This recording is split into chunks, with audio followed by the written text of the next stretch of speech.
Ouverture des quartiers. C'est comme ça chaque matin. Notre visite est encadrée par le directeur de la prison. «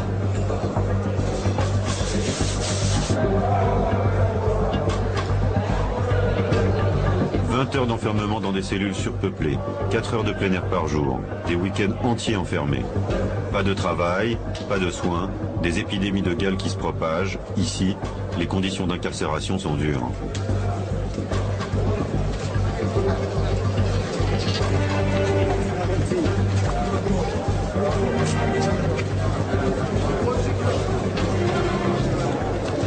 La prison de Tanger déborde. Plus de 2500 prisonniers pour une capacité d'à peine 400. Dans chaque quartier, une cour pour faire la lessive, du sport. À 200 dans 200 mètres carrés.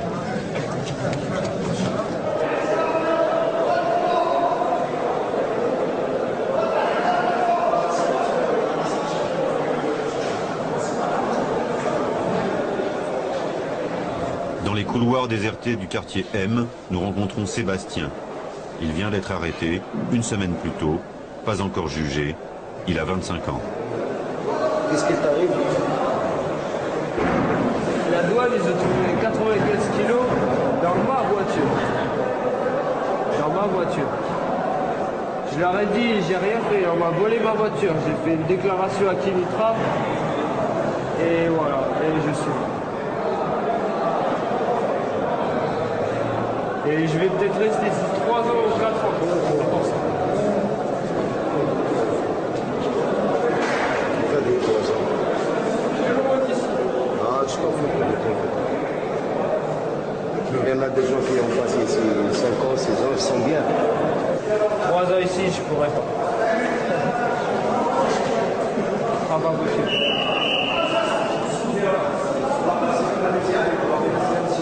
J'ai jamais vu tout ça. Jamais j'ai vu des gens comme ça. C'est-à-dire Autant de malheur d'un coup. t'as déjà trempé dans des trucs comme ça? Jamais. J'ai jamais fait des trucs... J'ai toujours essayé d'être le plus droit possible. 95 kilos de hashish dans une voiture, c'est le début de l'histoire de Sébastien. Maître Tanouti est un des avocats conseillés par le consulat de France aux familles. Pour 1 000 €, le père de Sébastien l'a chargé du dossier de son fils.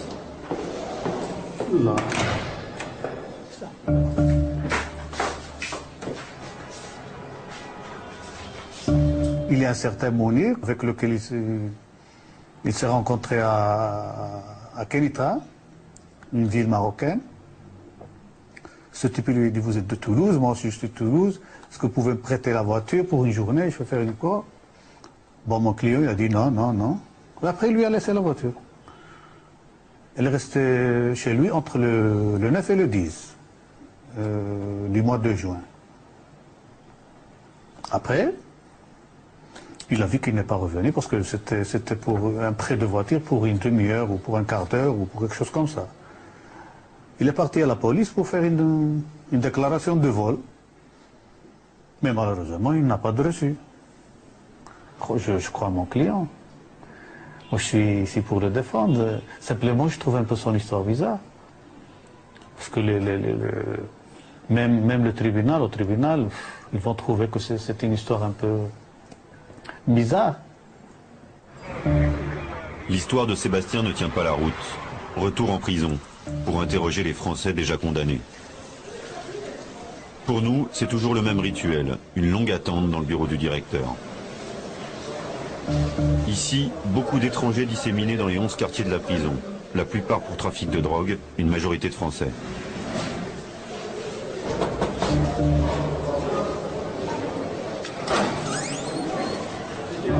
Nous sommes sous escorte serrée. Avant notre arrivée, on fait le ménage. Nous ne devons pas parler aux prisonniers marocains.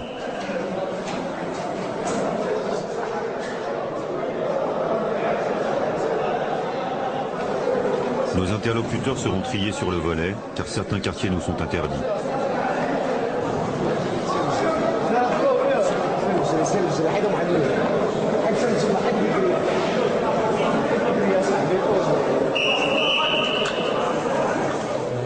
Les Français ici ont tous la même histoire. Ce sont des passeurs de hashish chargés d'acheminer la drogue du Maroc à la France dans leur voiture.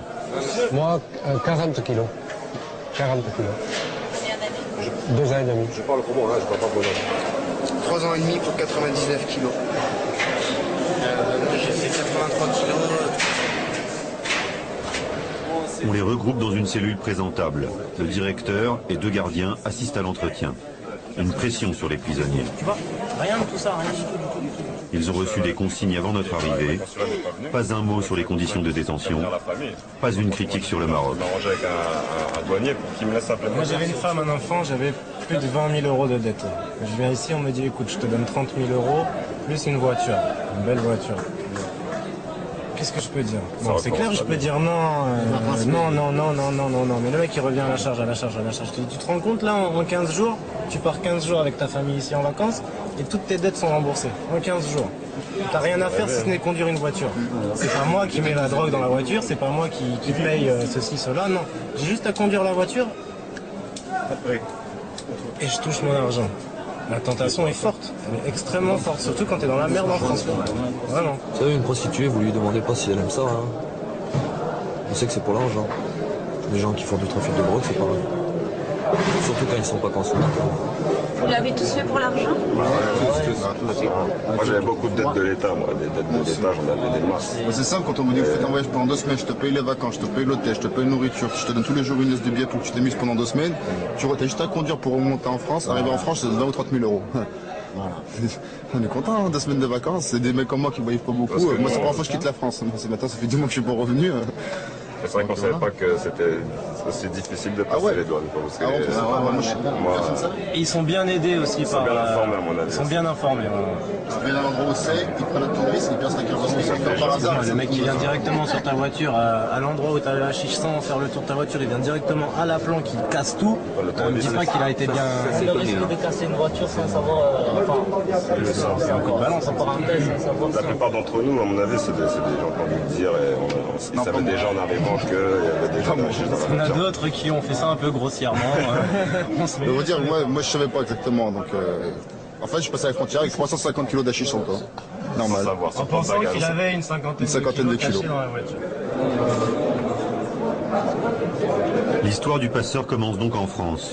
Mais aucun des détenus ne voudra parler de ses commanditaires. Rien non plus sur l'arrestation aux douanes, la garde à vue, le procès.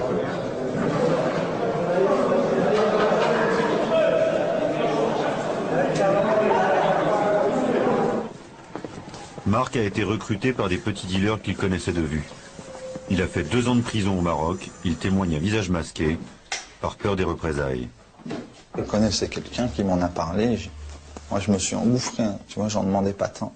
Je me suis jeté là-dessus, j'avais presque peur de ne pas avoir le de pas avoir le plan et tout. On s'est croisés dans une cité, on a discuté.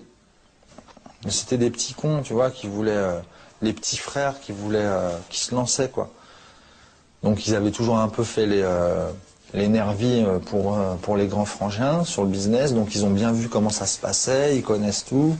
Donc maintenant c'est leur tour, ils se prennent une cage d'escalier et puis ils font leur beurre tout seuls, comme des grands. Par sécurité, tu vois, ils disent rien pour que tu aies l'air du parfait couillon à l'abruti de service que tu es d'ailleurs.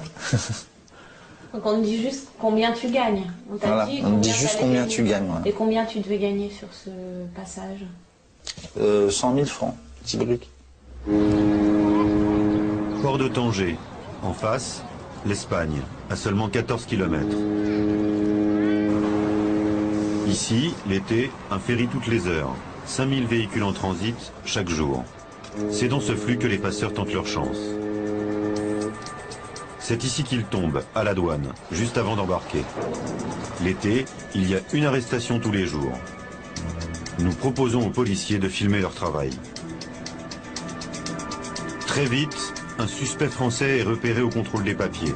Les policiers nous contactent avant même d'avoir commencé la fouille. Ils savent. Toutes les équipes policières et douanières sont mobilisées pour trouver la drogue.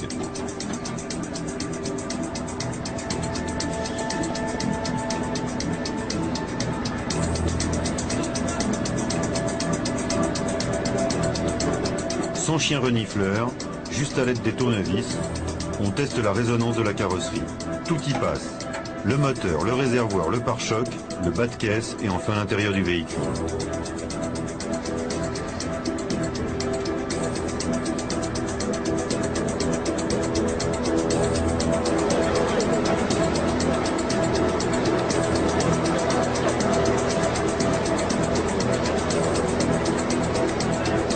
Un coup de tournevis dans le plancher, la drogue est découverte.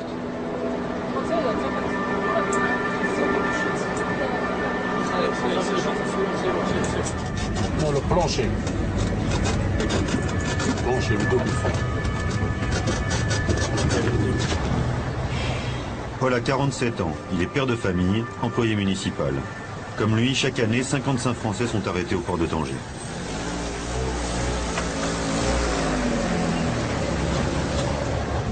Les douaniers ont percé le réservoir avant même d'avoir trouvé le hashish.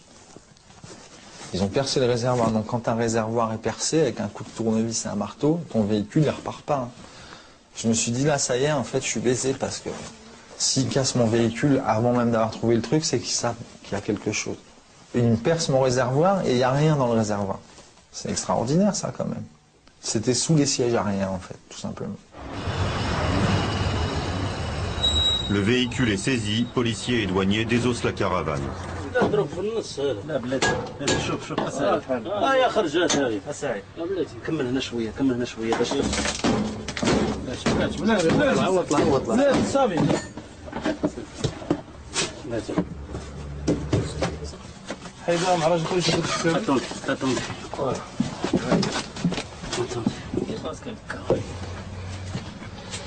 amenez-le s'il vous plaît pour qu'il voit ça. J'ai le corps malade. Voilà monsieur. Voilà la porte.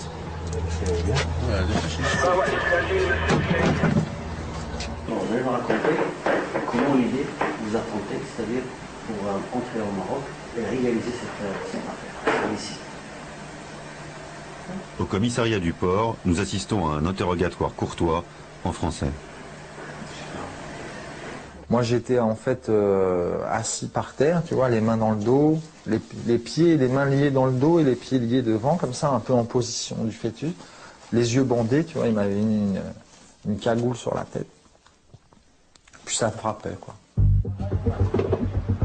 Devant la caméra, pas de violence bien entendu. Rien non plus sur les renseignements qui ont permis l'arrestation. Juste une intuition. Les caravanes sont des spécialités des Français. Il y a beaucoup de Français qui parlent avec les caravanes. C'est pour cela qu'un Français dans un caravane est tout seul. Et il y a les voitures légères. Si vous avez constaté, il y a les affaires des bébés, des enfants, et lui il est seul. Donc qu'est-ce qu'il fait ici? Bouteille de champagne, c'est personne. Quand on ne connaît pas la langue, je ne comprends pas l'arabe, donc on te parle, tu ne comprends pas, c'est pas évident. Et des fois, souvent, il y a des malentendus qui peuvent déboucher sur des bagarres exprès parce qu'on ne comprend pas la langue, l'autre en face, il ne te comprend pas non plus, et il croit que tu l'insultes ou que tu... alors que c'est pas le cas. Les bagarres. Et ça, ça arrive souvent. Ça arrive souvent. Moi, je pense que quand on sort d'ici, tu ressors traumatisé. Comportement, moi j'ai une nature calme, mais je reconnais que je vais être changé. Ouais, tu vas être un peu violent. Violent, voilà. Parce que quelque part... Tous les jours des bagarres, tous les jours du sang, tous les jours des... C'est ce que tu vois ici. C'est ce que tu vois ici. C'est ce que tu vois tous les jours. Ce que tu vois ici tous les jours. Traumatisé. C'est ça, c'est ça. Il se taille tout le corps avec le couteau. Et la gorge.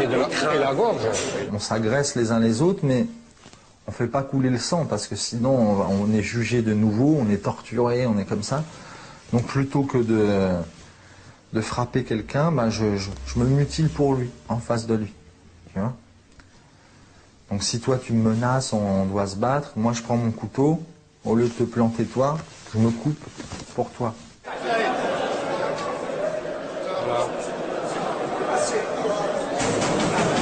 Le Maroc dépense 30 centimes d'euros par jour et par détenu. Trop peu pour nourrir les prisonniers. Les Marocains survivent grâce aux paniers qu'apportent leurs familles chaque semaine. Les Espagnols, eux, bénéficient d'une aide gouvernementale de 100 € par mois. Les Français ne reçoivent aucun soutien financier, ils ne peuvent compter que sur leur famille. Pour joindre leur famille, les détenus étrangers ont droit à un coup de fil par semaine à la cabine du quartier. Ma fille, elle réalise pas, elle vit dans son petit monde et bon, je lui avais dit au début, je lui avais expliqué qu'ici on ne mange pas, c'est pas comme dans les prisons françaises, on ne t'apporte pas la nourriture tous les jours, le matin, le petit déjeuner, le déjeuner et le soir. Bon. Ici c'est pas pareil, il faut avoir des sous, sinon on est redevable et toujours après l'un, après l'autre et on se retrouve avec des dettes parce qu'on vous a aidé et que voilà. Alors c'est vrai que le problème quelque part c'est que nous les Européens, pour eux nous sommes tous riches. On vient de France, la France est un très grand pays et un pays riche et donc quand on vient ici, ben, on est riche. Alors que c'est pas le cas, hein. C'est pas le cas.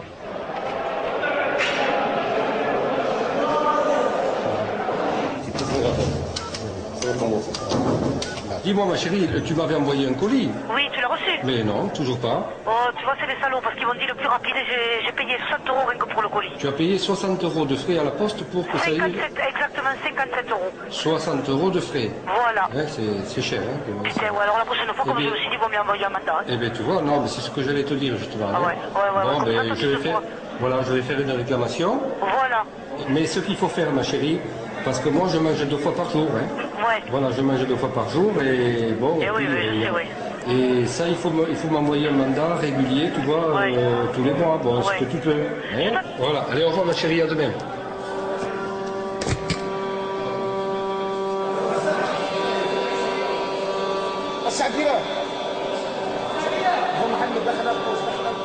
Antoine est incarcéré depuis 3 mois. Il n'a toujours rien reçu de sa famille. Ici, sans argent, tout est bien plus compliqué.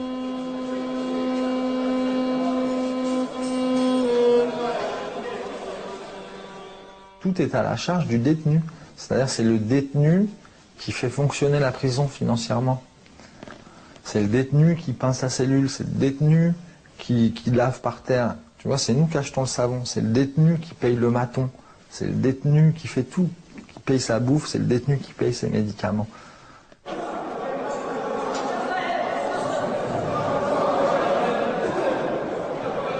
Hervé, 36 ans, est un ancien danseur classique. Une fin de carrière, une faillite, un divorce, voilà plus d'1 an qu'il est incarcéré. Depuis 2 mois et demi, je n'ai plus rien qui rentre, je n'ai plus rien. Si j'avais pas mes amis, mais à un moment donné, on en a marre de demander une cigarette, alors on attend.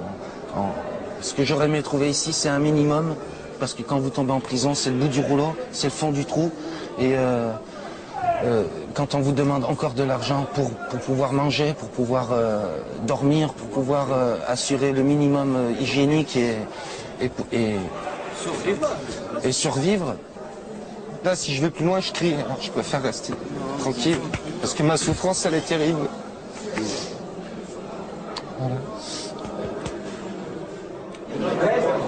Un casier judiciaire vierge, c'est la condition pour être engagé comme passeur.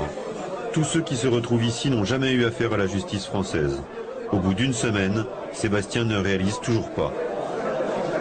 Je suis vidé de tout. Je sais pas comment vous expliquer. Tous les Français vous le diront, quand vous arrivez ici, vous n'êtes jamais allé sur dans un commissariat, vous n'avez jamais eu affaire à la justice et que d'un seul coup vous voyez des gens qui se baladent comme ça, qui pètent ses plombs pour une cigarette, qui se bagarrent pour une cigarette. Ouais, il fallait mettre les toxicos avec les toxicos, les criminels avec les criminels, les violeurs avec les violeurs. Là, c'est tout mélangé. T'as des mecs de 30 ans qui sont avec nous, des mecs de 15 ans pour viol, d'autres pour crime. Moi, je suis là pour avoir transporté 70 kilos de shit. Ouais, bon, ça, c'est pas... Qu'est-ce que je vois avec cette équipe-là? Bien sûr, bien sûr. J'ai rien à foutre avec cette équipe. On est tu vois, dans une cellule qui fait même pas 30 mètres carrés. Voilà. Combien de 30 mètres carrés? Même pas. Oh, même pas. 25-30 mètres carrés. Et on est 25. On est entassés, les mecs qui pissent partout, c'est même pas nettoyé ici. Ouais, ici, là, oui. Ouais, le problème, c'est ça, elles sont trop pleines, trop surchargées, et donc ça crée une tension très forte, très très forte, du matin au soir, tous les jours. Et en plus, pour ceux qui n'ont pas de lit. Ah oui, alors ceux qui dorment par terre, alors là, c'est Comme encore moi, plus... ça fait 2 mois que je suis par terre. 2 mois. Ça fait que j'ai pas d'endroit pour mettre mes affaires. Eh oui. C'est toujours à surveiller tes affaires. Voilà. Comme là, je donne un paquet de cigarettes pour que quelqu'un me surveille dans ma chambre. Il y a un truc aussi pour ceux qui ont des petites peines. Comme moi déjà. C'est très dangereux. Combien tu as eu toi? Ouais, il me reste 3 mois à tirer. Ah, 3 mois, ouais. Et les jaloux, ils peuvent te faire des trucs. Ils peuvent te cacher des cachets, ils peuvent te cacher des trucs. Rien que pour que tu tapes de la pute. Ça, c'est produit, oui. Oui. On me l'a dit, ça me fait flipper. T'imagines, on me cache une plaquette de 100 grammes ou quoi? On rajoute 2 pistes dans les dents. On va à l'épicerie?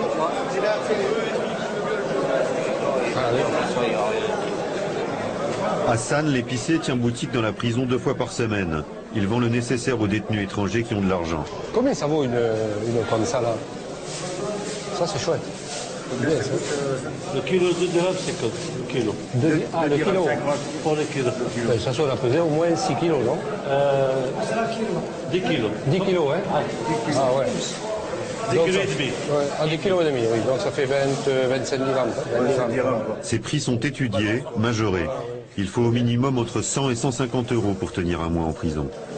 Mais quand on n'a pas d'argent, comme Antoine, il faut mendier ou travailler pour ses codétenus. Depuis peu, le consulat de France ne tient plus les comptes.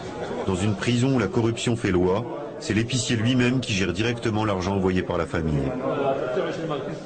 Le consulat ici, c'est la bête noire des détenus. Incompétent, absent, que fait-il vraiment lorsqu'un Français se fait arrêter? Sur un portable qui circule dans sa cellule, nous parvenons à joindre Paul. Il est incarcéré dans un quartier où nous n'avons pas accès. C'est dur. T'es dans une chambre où tu es le seul Européen? Ouais, il y a un autre gars avec moi. D'accord. On est 2. Ouais. Tu as un lit? Non. Tes co-détenus, c'est difficile à vivre avec eux? Ah oui. Tu peux me dire ce qui se passe ou c'est difficile? Bah, je peux pas trop t'expliquer là. Tu as de quoi manger? Oui et non. Parce que là, ils donnent pas manger, tu sais. Ouais. Et tu as pas d'argent sur...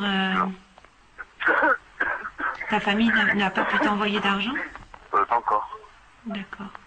Et comment tu fais alors pour te nourrir? Bah, il y a un pot ou deux là. D'accord. Il faut mes cachets de toute manière, il me faut plein de trucs quoi. Il te faut des cachets? Ouais. Pourquoi? Bah, c'est pour le stress, pour le antidépresseur, des trucs comme ça quoi. Ouais. Je sais pas, ça fait 2 mois que... Voilà. Parce que normalement tu prends des antidépresseurs. Ah ouais, je prends, ouais. Tu les as vus les gens du consulat? Non, pas encore. Donc tu as reçu de l'aide de personne jusqu'à présent? Personne. Non, bah ils m'ont aidé en rien dans la mesure... Quand ils m'ont conseillé un avocat, bon bah c'était une merde, une sous-merde d'avocat. Quand il a fallu faire, tu sais, relayer des informations, de la correspondance avec la France, ils n'ont pas été foutus de le faire, à aucun moment. Quand il a fallu m'aider dans mes démarches administratives par rapport aux autorités marocaines, ils ont rien été foutus de me dire.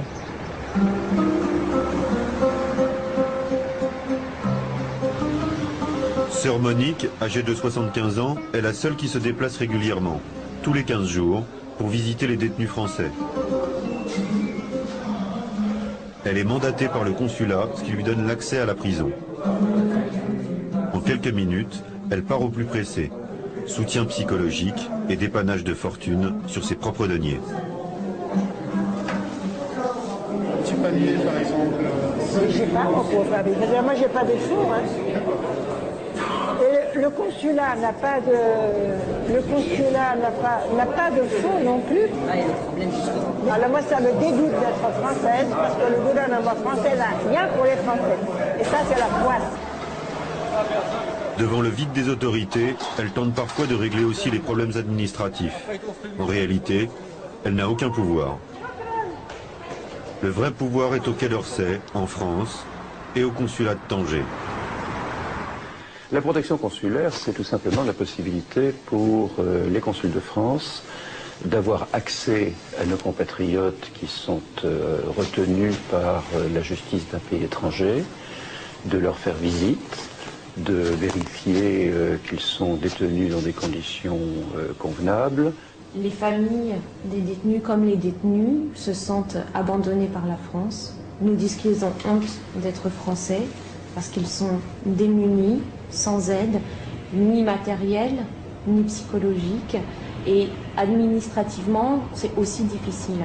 Est-ce que vous trouvez que c'est satisfaisant comme aide que peut fournir la France à ses ressortissants détenus? Chacun porte les jugements qu'il estime devoir porter. Moi, je vous redis que nous faisons le maximum de ce qu'il nous est possible de faire dans des conditions telles que celles-là. Oui, bonjour monsieur. Je souhaiterais parler avec vous du cas d'un détenu qui est à Tanger, qui s'appelle monsieur Bussy. Donc il a vu personne du consulat depuis 1 mois et demi, il n'a pas de lit, il a besoin de médicaments, il n'a pas reçu encore d'argent, donc il ne peut pas manger. Donc je voulais savoir ce que vous pouviez faire pour lui. C'est normal, dans les 2-3 premiers mois, il n'aura pas de lit. On ne peut rien faire contre ça. On a 180 détenus dans les prisons du Nord, c'est-à-dire entre Tanger, Nador, Abou-Semas, Tétouan, Larache, on a 180, plus de 150 détenus. Et chaque détenu, comment voulez-vous que chaque fois qu'un qui trouve son thé n'est pas assez sucré nous appelle? Mais vous savez bien que c'est pas ça le problème, arrêtez d'être de mauvaise foi, monsieur. On n'arrête pas d'intervenir sur des urgences, on est submergé des appels des familles. Imaginez une mère, un papa, que son enfant a été pris, il va s'imaginer, il voit tout de suite Midnight Express, bon c'est clair. Et tout de suite, et puis alors la première chose, mais comment, mais le consulat n'est pas à côté en train de le border dans le lit, on n'est pas en train de le border, on n'est pas en train de le ramener en France. C'est normal que les familles s'inquiètent pour leurs ressortissants français. C'est normal, madame, voilà. Les familles s'inquiètent pour leurs ressortissants français. D'un autre côté, madame, nous on ne peut pas faire plus que ce que l'on peut donner. L'État français ne donne rien pour ses détenus à l'étranger. Vous savez ce que c'est? Rien de rien. C'est-à-dire que c'est entièrement à la charge des familles, les avocats, l'argent pour qu'ils puissent améliorer leur ordinaire, les couvertures, les vêtements, l'État français ne donne rien. C'est le jour du procès de Sébastien, après plus d'1 semaine de détention provisoire. Pour la police, c'est pas un coupable et je suis le coupable idéal.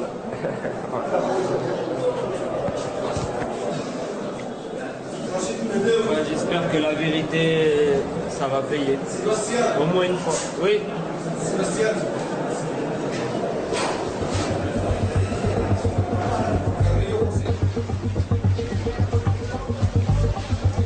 Sa ligne de défense est maladroite. Il se dit innocent. On lui aurait volé sa voiture et caché la drogue à son insu. Mais lors des interrogatoires à la PJ, sous les coups, dit-il, il n'a pas tenu. Il a avoué être un passeur. Il a dit chez la police qu'il allait faire passer 40 kilos à 95 pour percevoir 4 000 € comme récompense. Audience au tribunal de première instance de Tanger. Nous ne sommes pas autorisés à filmer.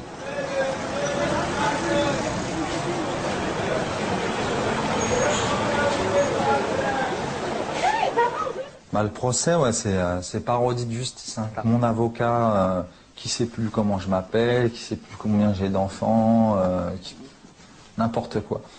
Ça a duré peut-être un quart d'heure. L'huissier s'est réveillé pour me glisser à l'oreille 4 ans. Tain-l'Hermitage dans la Drôme. Sans nouvelles de son fils depuis l'incarcération, le père de Sébastien attend le verdict. Son seul contact, l'avocat. Comment ça s'est passé le procès? J'ai pas tout compris parce qu'il parle en arabe, donc voilà. Même la sentence, j'ai pas compris, c'est le policier qui m'a dit ce que j'avais. Allô? Allô? Oui, bonjour, c'est monsieur Sagevalier, oui. C'est monsieur Sagevalier. Oui, écoutez, je viens de sortir d'audience, ils ont donné déjà le résultat.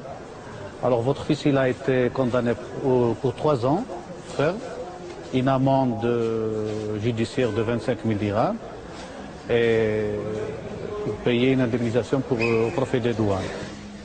J'ai jamais rien fait de ma vie. Mais je peux vous dire que ça va pas tarder. Je resterai pas 3 ans ici, ça c'est sûr. Aucun des Français qui se retrouvent derrière les barreaux à Tanger ne pouvait imaginer une condamnation au Maroc. Des passeurs qui n'ont pas même mesuré les risques de l'opération. Dans les couloirs de la prison, tous ressassent l'arrestation. La drogue mal cachée, des douaniers qui savent, et depuis l'incarcération, le silence des commanditaires. Est-ce que tu as été manipulé? Ah oui, carrément, bien sûr. Ils ont peut-être fait passer une plus grosse quantité derrière moi et ils se sont arrangés avec les douaniers pour que... tiens, on te donne celui-là, mais laisse-nous passer le gros derrière. C'est comme ça que ça se passe, généralement. Il y a certaines personnes qui sont embauchées pour passer une certaine quantité. Mais on les utilise, ces personnes, juste pour qu'ils tombent et qu'à côté, il y ait le plus gros qui passe. Donc on est peut-être aussi tombé dans ce cas-là sans le savoir, où on s'est fait balancer à la douane pour justement qu'une quantité plus énorme passe à côté de nous. Alors ces passeurs sont-ils vraiment dénoncés? Retour au commissariat du port de Tanger. Depuis la cérémonie de l'arrestation de Paul, nous ne sommes plus autorisés à enquêter. Bonjour. Nous interrogeons en caméra cachée un commissaire fraîchement arrivé. Il y a des informations parfois. Parfois, il y a des gens qui sont en conflit entre eux. Ils dénoncent. Il se peut, ce n'est pas sûr. Il se peut que quelqu'un téléphone, par exemple, ça, j'ai entendu parler de ça, comme vous. Un chauffeur, il connaît seulement des petites informations. Il ne connaît pas tout le réseau, il ne connaît pas tout le monde. Donc vous ne pouvez pas vraiment poursuivre les trafiquants en fait. Des chauffeurs européens dénoncés, c'est là que les enquêtes s'arrêtent au port de Tanger. Mais en amont, qui vend la drogue? Qui maquille les voitures? Qui exporte? Lotfi Akalay est journaliste et écrivain. Il est l'auteur d'une enquête sur les passeurs français détenus à Tanger. Généralement, les passeurs marocains se débrouillent très bien. Parce qu'ils sont en terrain connu. Ils connaissent les gens, ils ont des complicités. Ce n'est pas réellement une aventure. Mais c'est le malheureux passeur européen. C'est celui-là, il se jette dans la gueule du loup. Et comme il n'a jamais vu une gueule de loup de près, il est automatiquement avalé. C'est malheureux. Dans le Rif, arrière-pays de Tanger, 135 000 hectares de kiff sont cultivés. C'est là que les voitures des passeurs sont chargées. On est venu nous chercher. On a rendez-vous au bord d'une route un peu déserte et tout. Passer le village d'Issagen. Voiture sans immatriculation qui est venue nous ouvrir le chemin. Tu as un petit coup de fil pour dire voilà, on est au rendez-vous. Voiture qui sort de nulle part, à fond la caisse, qui nous ouvre la route après. On tourne à droite, à gauche, dans la montagne, on se perd dans les chemins. Impossible de refaire la route. Et on arrive dans une belle maison en pleine montagne. Donc là où on produit, quoi. Là où on fait pousser, du kiff partout, à perte de vue. Et là, je récupère un camion juste avant de passer à la douane, c'est tout propre, nettoyé, qui sent la colle de partout. Et on me dit, ton réservoir, il est chargé, fais attention avec ton essence et tout ça. Ce qu'ils ne savent pas, c'est que ce producteur de cannabis, il est obligé, dès le moment où la voiture a été chargée et où elle est partie, de prévenir la gendarmerie royale, qui prévient les autorités douanières. Il y a un modus vivendi. Cultiver, c'est bien. Vendez, empocher la recette, mais de grâce, donnez-nous des renseignements pour qu'on arrête cette personne. Si vous ne le faites pas, eh bien, c'est comme si vous perdiez un agrément. Les petits passeurs européens sont dénoncés, les gros trafiquants, eux, sont à l'abri. Car Tanger est une ville qui ne vit que des trafics, immigration clandestine, contrebande et drogue. La nuit au port, les clandestins tentent leur chance. Certains se cachent dans les camions, d'autres essaient de s'introduire à la dernière minute dans les ferries.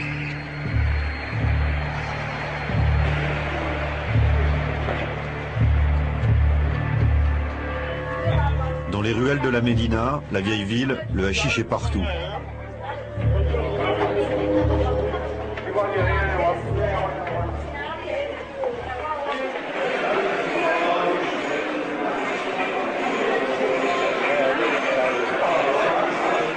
Dans un des bars où se retrouvent les consommateurs de hashish, nous rencontrons un trafiquant marocain. Ahmed est passeur professionnel en mer. Depuis des années, il convoie le hashish à travers le détroit de Gibraltar. Et moi, j'aime bien faire le trafic, le faire avec honneur. Je ne paye pas ni les Espagnols ni les Marocains. Je le fais comme ça. un trafic comme un trafiquant. Parce que je suis sûr que les Marocains n'ont jamais m'arrêter parce que moi, je suis un vrai pilote. Un vrai pilote de Zodiac. Et je connais très bien comment m'escaper, comment me fuir. Tu vois le phare là-bas, au-dessus du phare. Là-bas, il habitait un homme qui s'appelle le Loup. Tout le monde le connaît. Il est ami de tous les ministres, ami de tout le gouvernement marocain, ami. Il a construit un port qui n'existe pas sur la carte. Lui, il a fait. Et tout le monde sait ça, tout le monde sait ça, qu'il y a des clandestins partout, des trafiquants de drogue partout qui payent. Moi, j'exige. Ils payent la gendarmerie, ils payent la marine, et ils payent la douane. Les trafiquants payent pour qu'on travaille ici.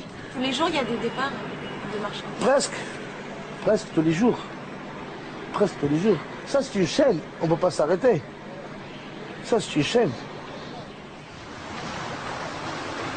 La Villa du Loup domine la plage. C'est ici que part le gros du trafic, dans cette région qui va de Tanger à la côte algérienne. Il suffit de payer les gardes-côtes pour descendre jusqu'à la mer et embarquer la marchandise sur des Zodiacs. Direction Malaga en Espagne ou les eaux internationales. Là, des navires complices attendent. Ici, des tonnes de hashish sont chargées chaque nuit. En tout, plus de 3000 tonnes exportées par le Maroc. Un commerce qui rapporte près de 3 milliards de dollars aux trafiquants marocains.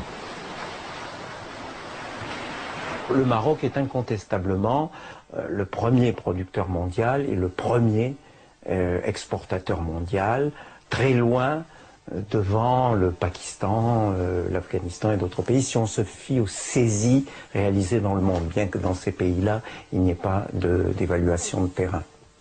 C'est la plus forte entrée de devises au Maroc, et donc c'est une bouffée d'oxygène pour l'économie, qui a d'autres ressources, en particulier les remises d'argent des travailleurs immigrés, le phosphate, etc. Mais celle-là est sans doute la plus importante, et donc le pays pourrait difficilement s'en passer. En France, le père de Sébastien se rend à une réunion de la Clé, une association créée par la mère d'un ancien détenu. Le seul soutien psychologique et administratif dont les parents disposent. Entrez, on va amener des sièges. On est impuissant. On ne peut rien faire.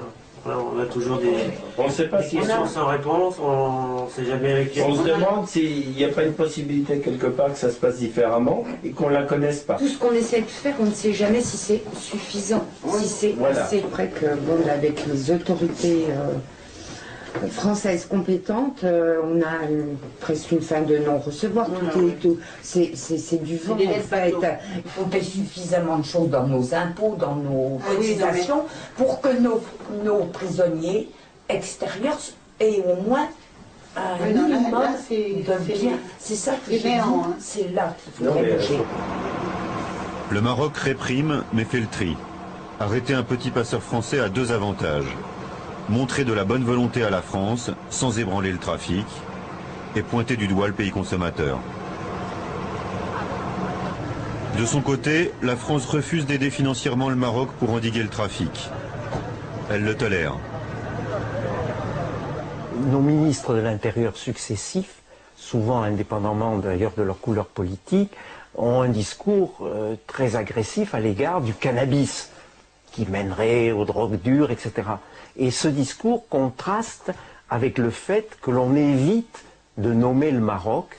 Il y a un silence à tel point qu'il y a des pressions sur les policiers français pour qu'ils ne mentionnent pas trop le Maroc au moment des saisies. On craint de déstabiliser le régime, de fournir des arguments aux islamistes et donc de s'aliéner en pouvoir ami. Pourtant, 90% du hashish de nos cités vient du Maroc. Le marché est vaste et lucratif. Les petits réseaux y trouvent leur place. Ce sont eux qui embauchent des passeurs comme Paul et Sébastien. T'es commanditaire, t'en as plus jamais entendu parler? Non. Enfin, pas pendant mon incarcération, non. Moi, après, oui, je les ai revus, moi, ici, à Paris. De nouveau à Paris, mais j'avais pas l'intention de me faire payer. Hein. Je me faisais pas d'illusions. Je suis venu vraiment pour voir comment ça se passait, comment ils me percevaient. Donc les mecs au début m'ont bien reçu, puis ils ont tout de suite cherché à me mettre la pression. Ils ont voulu me faire passer pour une balance et tout ça, donc le ton est monté un peu. Donc là, j'étais pas du tout... j'étais sur un terrain en pente, là. Il y avait du lascar partout, du pit, des armes. Ouais, j'ai fermé ma gueule, quoi, puis c'est tout. T'étais le pigeon parfait, disons. Ouais. Le pigeon parfait. Une cité de la région parisienne, plaque tournante pour le trafic. Nous retrouvons le chef d'une filière d'importation de hashish entre le Maroc et la France. C'est un commanditaire.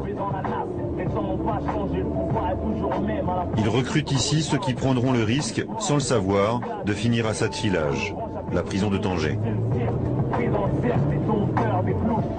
Vous pouvez me dire combien de passages vous organisez par mois? 5. Donc il y a 5 passages par mois à peu près. Combien il y en a qui se font arrêter aux douanes? Sur 5 passages, au minimum, des fois ça passe, tout dépend des mois. Surtout au mois de juillet-août, ça passe très bien. Et le reste du temps, 2, ça peut être 4 passages, ça peut être même 5 passages carrément. Les 5 passages du premier mois, on n'a rien, tout part à l'eau. Et vu la quantité et vu le prix qu'on l'achète au Maroc, on peut le faire, on peut se le permettre. C'est pas grave de sacrifier de la marchandise C'est pas grave, pas du tout même. Mais bon, on gagne pas assez, mais sur une quantité déjà, sur un passage, on a déjà amorti les 5 passages. Comme les ils savent passeurs, c'est des passeurs professionnels? C'est un banlieusard, normal. Un banlieusard qui est en galère d'argent, qui n'a pas d'argent. Il fera n'importe quoi pour gagner un petit billet. À partir de là, c'est bon, il est OK. On leur dit jusqu'à maintenant, il n'y a jamais eu d'arrestation, il n'y a jamais eu de problème. Mais à partir de là, ça a eu de choisir. Hein. Non, on ne fait jamais de passage, mais jamais. Je suis conscient. Jamais je ferai un passage. Jamais de la vie même. Même si je suis en galère d'argent, je ferai autre chose.